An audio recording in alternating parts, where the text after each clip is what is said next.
Diese Woche zeige ich euch, wie ihr diese Puppenmütze nähen könnt, und die ist super einfach zu nähen. Das heißt, die ist gut für Nähanfänger geeignet und die kann man auch toll mit Kindern nähen, wenn die gern was für ihre Puppe selber nähen möchten. Ihr braucht dazu ein Stück Jersey, eine Stoffschere, passendes Nähgarn und ein Maßband. Dann braucht ihr 1 bis 2 DIN A4 Blätter Papier, eine Papierschere, einen Stift und eventuell Klebe, je nachdem, wie groß eure Puppe ist bzw. die Mütze dann auch werden soll. Und wir starten damit, dass wir einmal den Kopfumfang der Puppe messen. Und dazu messe ich einfach einmal auf Stirnhöhe von hinten um den Kopf herum. Und das sind bei mir genau 34 cm.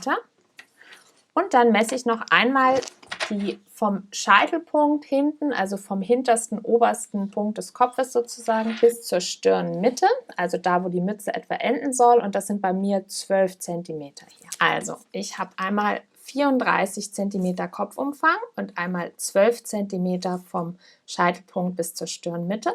Und bei den 34 cm ziehe ich mir jetzt 4 ab. Und bei den 12 cm zähle ich mir 4 dazu. Wenn eure Puppe jetzt einen deutlich kleineren Kopfumfang hat, von unter 30 cm, dann würde ich hier 3 cm abziehen und beim anderen Wert 3 cm dazu zählen. Aber wenn ihr so zwischen 31 und 40 cm liegt, dann passt das mit den 4 cm hier ganz gut. Genau. Und jetzt stellen wir uns den Schnitt her, und dazu lege ich mir einmal mein Blatt quer hin, messe mir die 30 cm hier ab. Die brauche ich nämlich in der Breite, und das passt nicht ganz, das weiß ich schon, weil die DIN A4 Blätter sind 29,5. Das heißt, ich muss mir hier was ankleben, und das mache ich, indem ich einfach hier mir das zweite Stück Papier dran setze. Und jetzt messe ich mir hier einmal genau meine 30 cm ab. Hier oben auch nochmal. Und die 16 cm, die messe ich mir jetzt in der Höhe ab und mache mir auch dafür 2 Markierungen.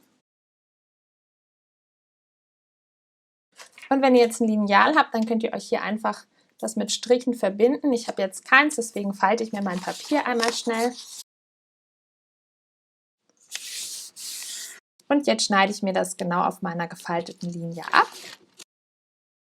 und falte mir das einmal in der Mitte zusammen. Und noch einmal. Und noch ein letztes Mal. Die letzte Falte schlage ich mir jetzt wieder auf. Und jetzt messe ich mir noch einmal die Hälfte aus. Das sind von 16 logischerweise 8 cm. Und von den 8 cm gehe ich 1 cm nach oben, sodass ich hier bei 9 lande. Markiere mir die auch nochmal. Und ziehe mir dann hier einen Querstrich.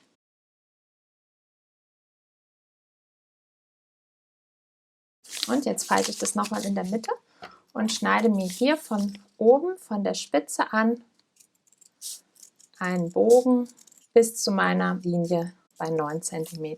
So, und jetzt ist mein Schnittmuster auch schon fertig. So sieht es aus.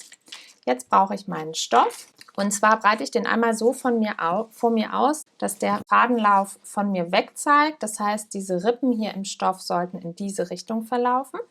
Und dann schlage ich das einmal bei der Hälfte nach oben um und nochmal bei der Hälfte zur Seite,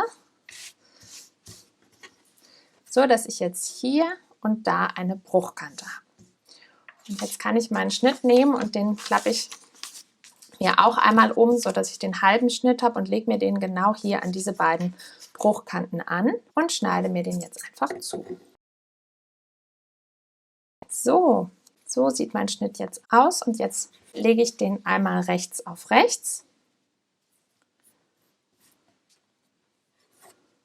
und schließe mir jetzt als erstes an der Nähmaschine diese Kante hier, das heißt hier oben von der Spitze bis hier unten runter zu dieser Spitze. Und zwar bei einer Nahtzugabe von 0,5 cm.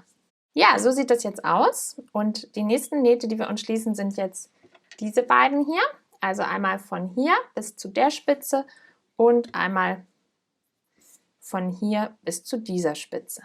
Ja, und jetzt falten wir uns das einmal auf, und zwar einmal so rum, dass quasi unsere Spitzen hier genau aufeinandertreffen und hier oben auch.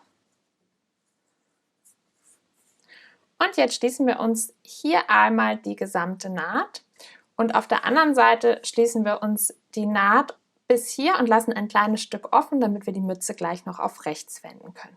So, und jetzt braucht ihr die Mütze nur noch auf rechts wenden.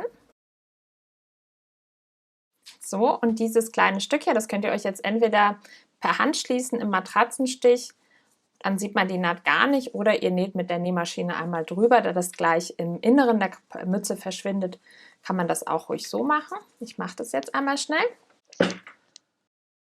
Ja, und jetzt kann ich die Mütze einmal nach innen umschlagen. Und jetzt ist sie auch schon fertig. Ich hoffe, dass das Video euch gefallen hat. Wenn ja, dann liked es gerne und ansonsten sehen wir uns nächste Woche.